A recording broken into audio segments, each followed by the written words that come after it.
I want to encourage somebody out there who's thinking about quitting and giving up, somebody who has been praying for years for things to turn around. You're thinking about quitting, you're thinking about giving up, you are caving in. This is for you.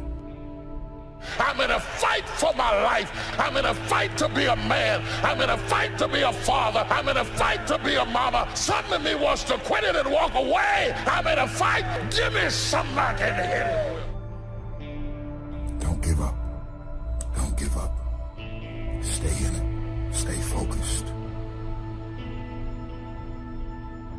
You need to change your mind because some of you are thinking about giving up because you're in a season of failure. But just because you failed doesn't mean that God doesn't have a bright future in store for you. It is always too soon to quit.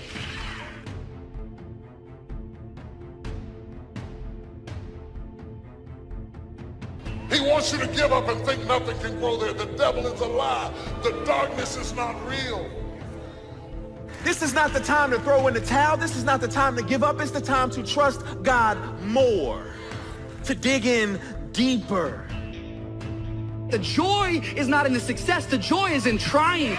The joy is in the process, that I'm going to keep working. I'm going to keep going at it. See, failure is forming my future. Failure is just another peg in the ladder for me to go higher.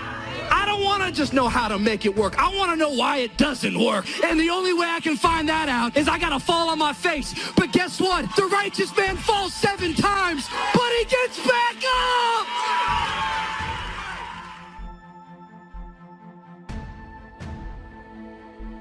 Everybody has something that strikes terror in them to do it. Whatever you got hurt at, whatever you got damaged in, it's the thing that you struggle to do. Those strongholds come against you every time you try to move outside of your little prison. And people think you are angry, but the anger is the fruit. The root is the fear. Most angry people are scared. Pull it by the root.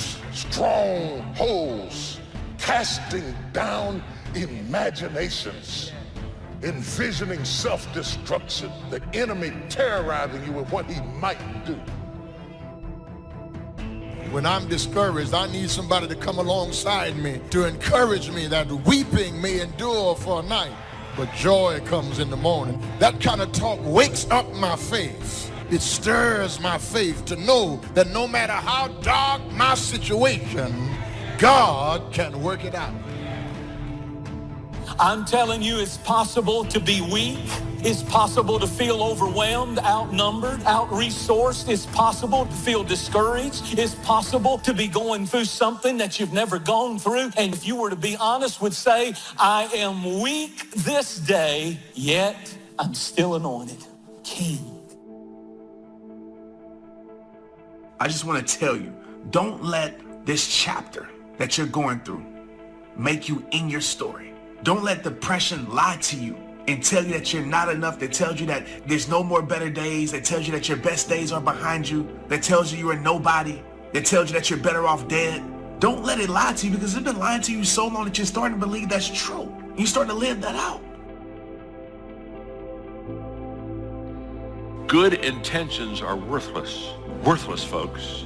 When are you going to fall out of love with good intentions? Good intentions are worthless unless they lead to good actions.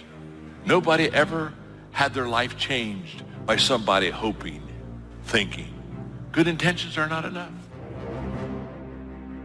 Because there are some things in your life that you are not ready to turn loose. There are some sins you're not ready to get rid of. There are some issues and some hang-ups that is stunting your spiritual growth. You can't be all God wants you to be with some stuff you're still hiding.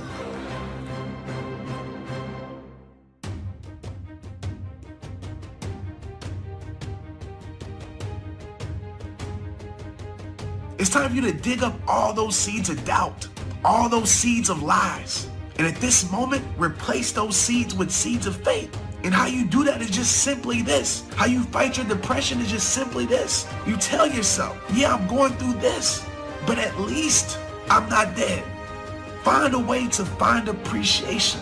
Somebody has it worse. Somebody wants your life as bad as you think that it is. Somebody's praying to be in your shoes, and you're still here. So I want you to keep fighting. You find any reason to survive right now, to make it to see tomorrow.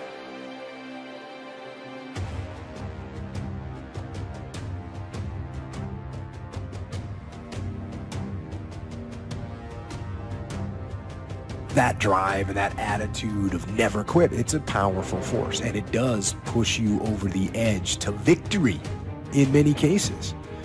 But over that attitude, you have to layer something on top of that. It's basically strategic vision and understanding of the battlefield as a whole. So you absolutely need to know when you got to stop beating your head against the wall. You've got to know that. You got to do battle with your own indifference. Boy, it's easy to coast, especially if you've accomplished something, extraordinary. Now, somebody says, I got to relax. Here's the key, not too long. You got to make those decisions. The ones that don't turn out to be good gives you experience to make better decisions. Don't let much time go by without making some decisions. The ones that you can make quickly, make them quickly. The ones that take time, take your time. Don't let indecision be an enemy, rob you of the future, empty your bank account.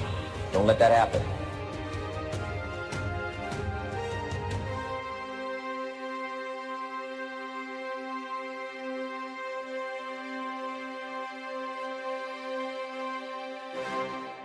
You have to make a decision that I will learn from this thing.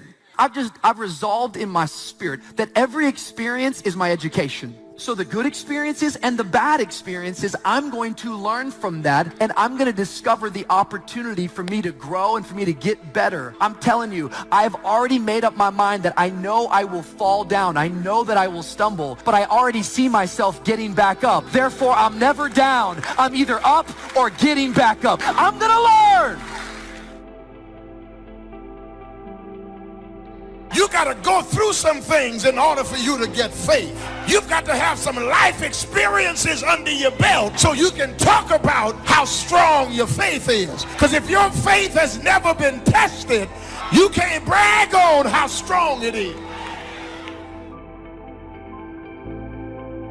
Anxiety, it makes us feel out of control, and we're trying to put things in order. And so often the very thing that we're afraid of, it's not even as bad as fear itself. Fear is always false evidence appearing real. And when you abide in fear, you're gonna always be running for your life. That's why we're the people of God, and we focus on our faith, because our faith always leads us to life, and life more abundantly.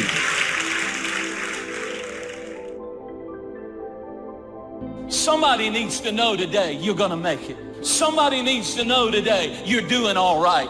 You may not be what you ought to be, but you're not what you used to be. And you're going to get there by God's grace. Don't you give up, don't you quit, and don't you keep putting yourself down. You're doing better than you think you are.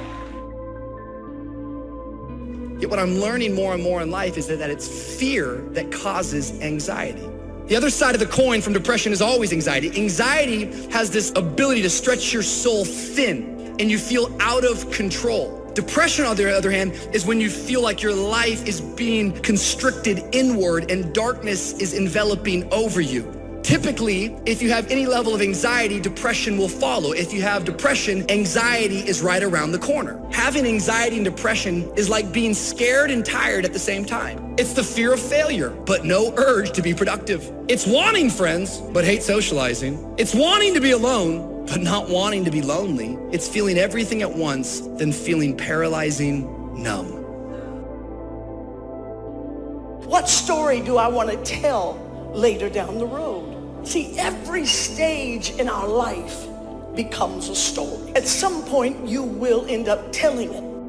We have to remember that the decisions that we make today will be a part of our life story tomorrow. So as you're making the decision, you got to ask yourself, what story do I want to tell a little bit later down the road? And if what you're doing does not line up with what you think you want to tell a little bit later, then you might want to rethink what you are doing. Boring, stupid, basic, but it's the truth.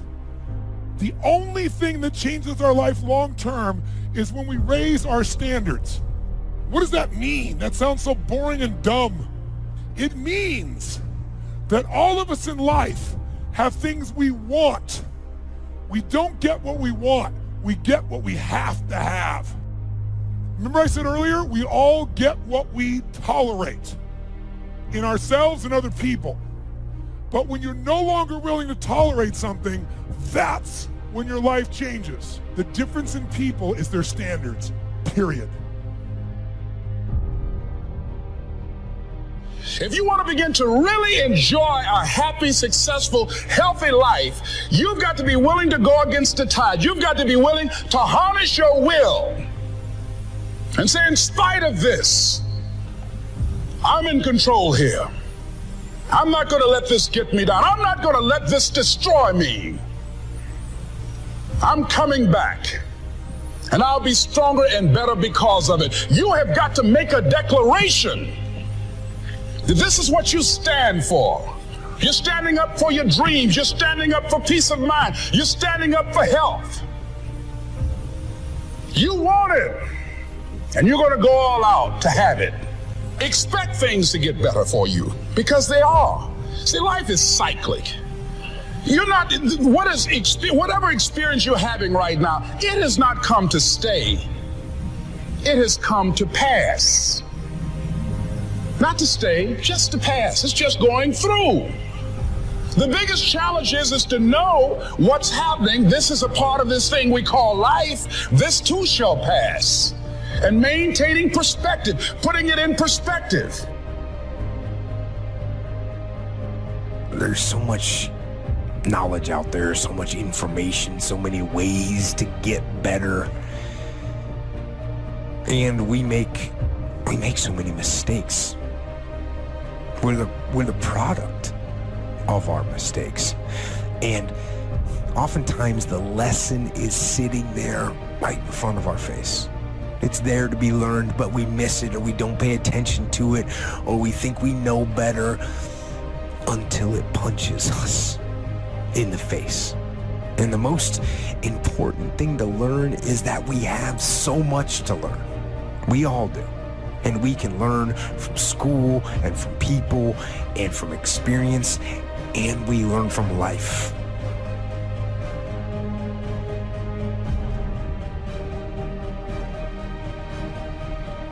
You have to process the information. You have to absorb it. You have to accept it. You have to open your mind. You gotta free your mind so that you can learn and make real progress. And as far as regrets and things I wish I would have done differently, of course, who wouldn't want to take another go at something and improve on the first try by doing it again?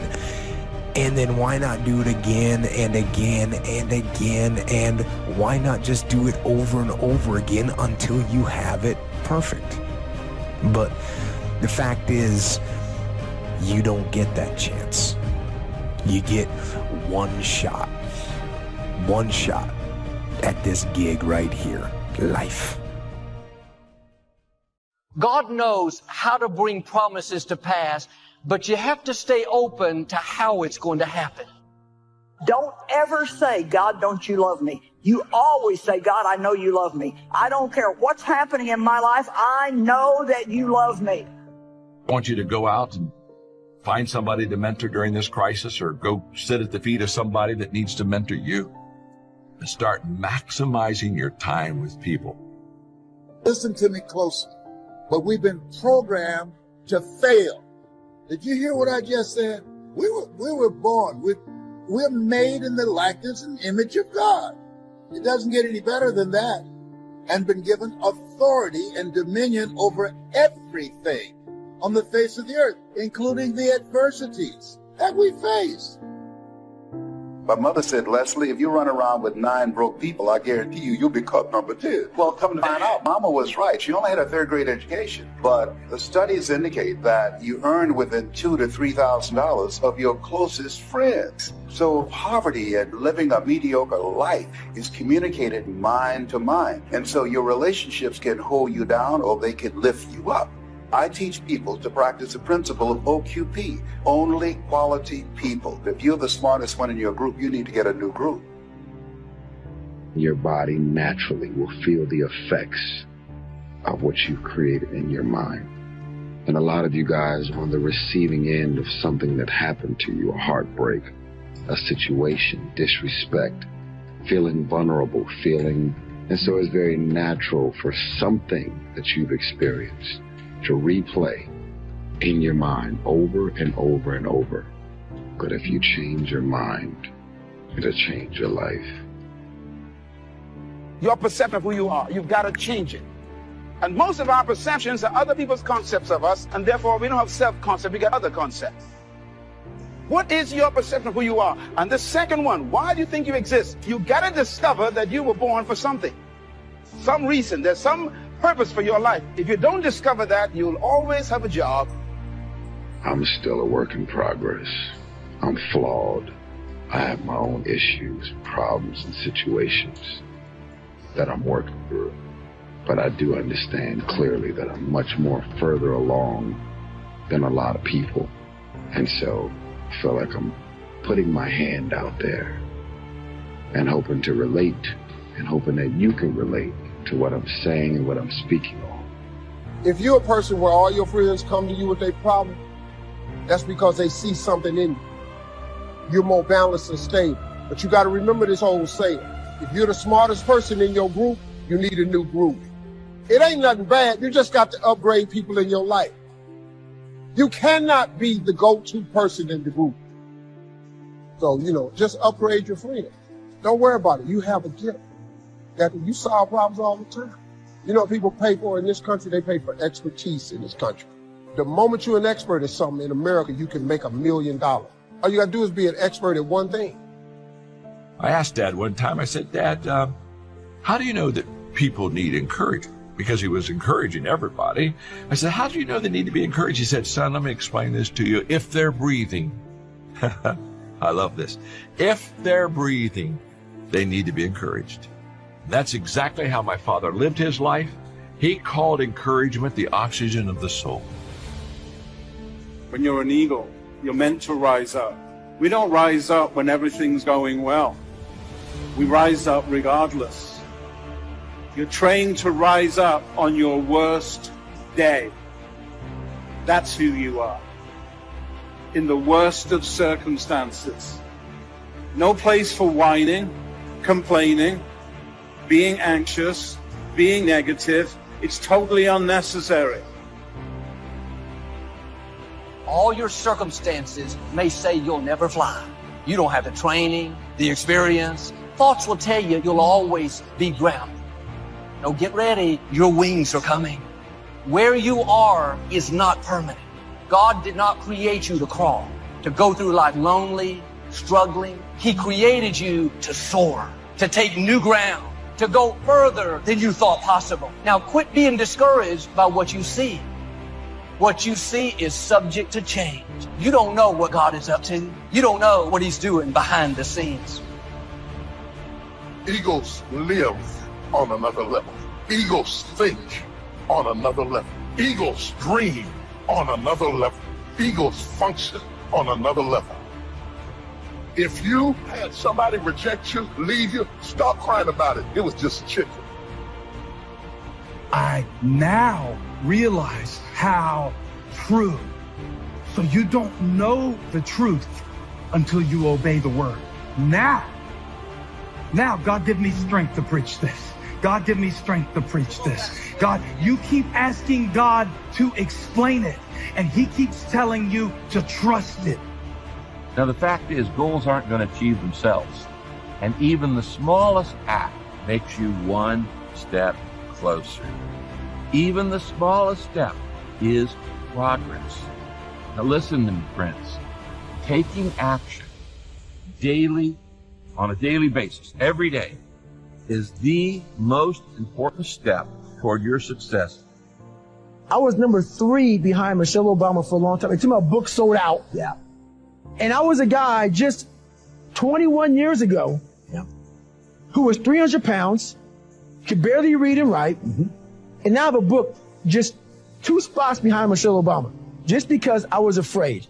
But you overcome those fears, guess what happens? The whole world, you unlock this door and everything opens back up again. Receiving is like the ocean. Well, the problem is, some people go to the ocean with a teaspoon. What I suggest you do in view of the size of the ocean is trade your teaspoon for at least a bucket.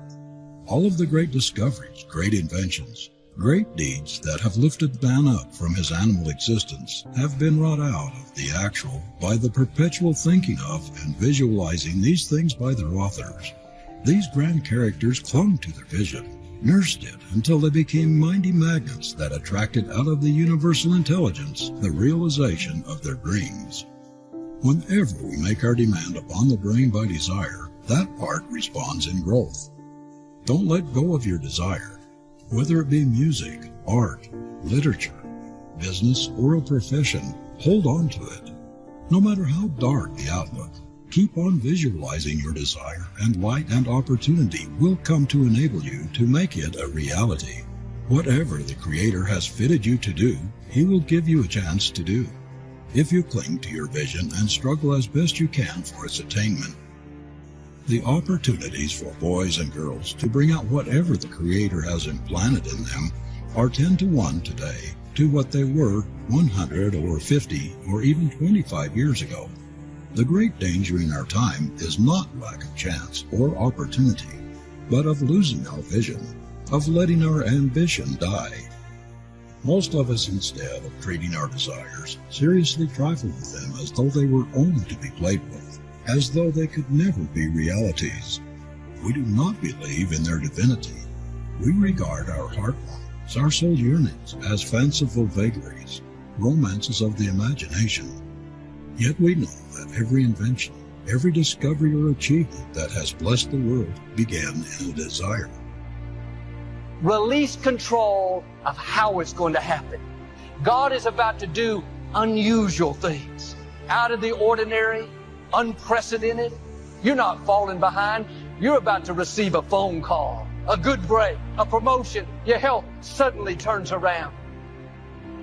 If your life and your surroundings is a nightmare while you're awake, those same nightmares are going to continue into your sleep, because the mind doesn't turn off because you close your eyes to go to sleep and rest. You can think yourself into a depression. Keep thinking and replaying and thinking and replaying, playing the same over and over and over in your mind. Too often we say, oh, I'll be happy when I just get that promotion. I'll be happy when I just land that contract. I'll be happy when I just have more money. I'll be happy when I just what? You won't be any happier when you reach your goals than you are right now. It just doesn't work that way. Abraham Lincoln said it best. He said, you'll be as happy as you make up your mind to be. Right now, whether you're on your way, whether you've already gotten there, you'll be as happy as you make up your mind to be now. Right now. Being happy on the way doesn't mean you can't aim for great things. After all, look at everything Franklin accomplished in his lifetime. It means that big achievements come one small advantage at a time. It means that you've got to enjoy the journey. It means that you must enjoy and take pride in your little accomplishments. It means enjoying who you are becoming in pursuit of your eager desire every day, every single day. If you're a believer, it's life versus even more life. Do you hear what he is saying in this text? Do you hear what he is preaching? He's saying, yo, to die is gain. What he's saying the bigger sacrifice is not death. The bigger sacrifice for where I am at right now is to keep on living. No one can live beyond the limits of their belief. So if you want to live beyond what you're living now, you have to change your belief system. The secret to anyone rising is what happens in their belief system. Your life is what you think it should be. That's exactly what you are right now. You are what you thought you should be. And if you don't like who you are, you got to change what you think you should do. That's how leaders are born. Your leadership development is determined by, number one, your perception of who you are. Number two, by why you think you exist. And number three, your sense of significance. I am giving you my secret to life right here. You got to first change your perception of who you are. And that stands for the belief system. Secondly, you must change your perception of why you think you exist. And number three, your sense of significance. No matter where you are right now, it doesn't matter. I don't care what situation you're in now, where you're working, or what situation you're in. If you get these three things to come alive in this session, when I see you again, you'll have a story to tell. Discover that you are important to the human race, you are important to the world, you are important to your universe.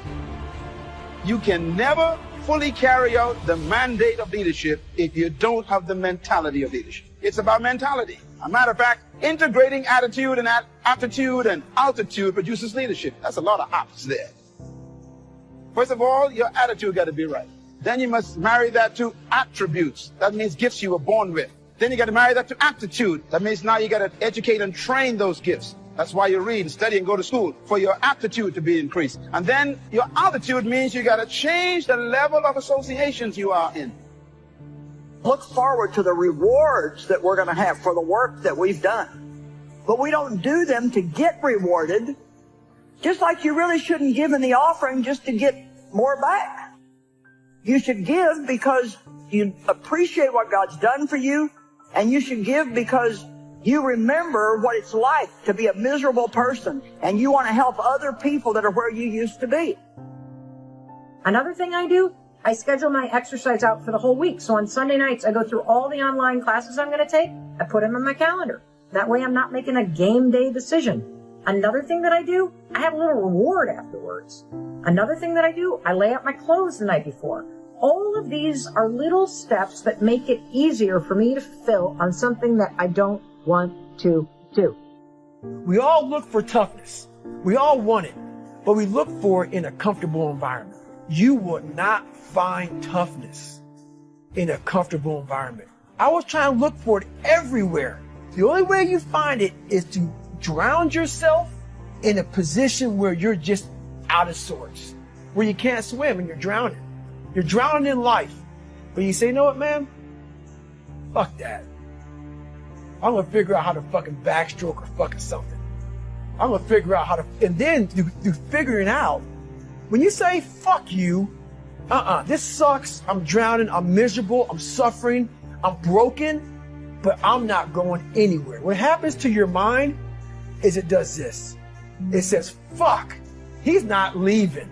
So we got to expand. We got to grow. And then you start to engage parts of your mind that you never engaged before. Destination is not determined by hope. It's not determined by wish. Destination is determined by direction. You cannot change destination overnight. You cannot change destination overnight. Which means you can't arrive at a 5 years from now place tomorrow. But here's what you can change today and overnight. You can change direction. And it is so fascinating what a little small change of direction will do. Let's say that you're here and you're headed this way. And 5 years from now, you'll wind up here. But here's how we individually can arrive at a new destination. Maybe right now by discipline or lack of discipline or direction, you're headed this way. But it wouldn't take much to change direction and head this way. When we do things for the right reason, man, God comes through with blessings that are just absolutely almost unbelievable. Why don't you have any faith? But they arrived on the other side because what God says will happen with or without you. The eagle spreads its wings as something to behold. It was built to soar, to fly. It was built to withstand storms, so that when the storm comes and other birds run for shelter, the eagle runs into the storm and uses the storm to lift it up so that it can fly above the storm. You know you're an eagle when you ran into a storm that you thought was going to kill you, and instead of it killing you, it lifted you higher than you've ever been lifted before. It's a sure sign you're an eagle. Can you hear me tonight? What you need is another eagle with wings and dreams and visions and concepts, who's not jealous of you, who's not intimidated by you, who's not fighting you. You know that it's an eagle when they're not jealous of you. You know it's another eagle when they can pray for you to get to the next level. It's only the chickens that are down on the ground talking about everybody. So don't be frustrated when you see the chickens flapping up and falling down, because at this stage in your life, it's time for you to be synergistic with other eagles. What you have at the moment, you've attracted by the person you've become. Now, sometimes it's a little tough to take, blaming yourself instead of the marketplace, taking responsibility instead of putting it off on someone else. Responsibility, the key of it is that it wakes you up. It wakes you up to stop being so wasteful with your time and with your resources and with your energy and with your talent. And so I think that that's really the key. And so, you know, you can either waste your time, which makes your future self less successful. And every time you do that, every time you invest a little bit in your future, you've made yourself more free in the future. You don't have to change circumstances out there. All you've got to do is look within and see if you can change yourself to the better. And as you change, things will start to change for you. I found that nothing in life is worthwhile unless you take risks. Nothing. It's good for you to go take your place in the world. Have some ambition. Have a vision. Have a goal. Have a strategy. Try to be a good person. Not because it's your duty precisely, because that's the proper way to live. We're in danger of undermining all of that. You can't just sit there. How easy and how convenient is it for us to blame everything and everybody for the things that we have going on in our lives? Most of you dropping every excuse in the book about your childhood and the problems, dysfunction that you grew up in that's stopping you from becoming successful. Stop being a lazy person that's full of excuses, sitting around on the pity potty, coming up with every excuse in the world as to why you ain't winning. And you don't have to fill yourself with that kind of energy. So you don't put your thoughts on what's missing. You don't put your thoughts on what always has been. You don't put your thoughts on what others want for you. You are the reason you're not winning. When we make more decisions based on the place that we want to go, we allow ourselves to train our brains to know that we are in charge, that we are the ones making the decision, that this is our life. And we can create the kind of world that we want to create.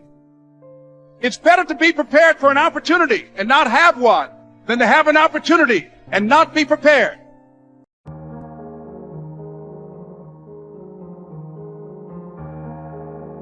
This is the ticket. This is what we get caught up in. We want to use the head and heart together, and then we have the power of both of them. So to do that, though, we got to give up the expectation that people are going to behave the way we want them to. Because what are the chances if your happiness is dependent upon everyone around you, your mother behaving the way you think she should, your father, your brother, your sister, your coworkers, your employees, what are the chances of everybody living the way you think they should?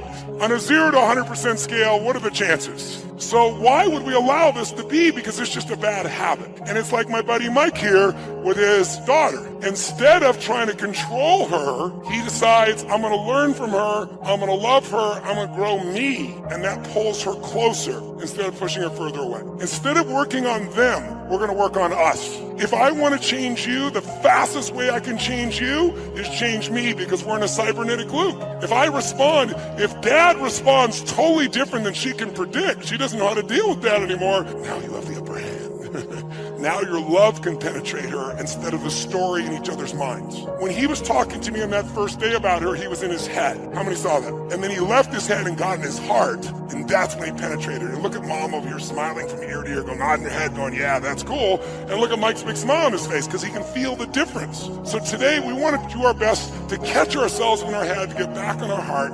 And then here's the biggest thing you need. You don't want to make the assumption that says, no, I've done 3 days and I'm done. This is the beginning, not the end. Who's with me on this? Say aye.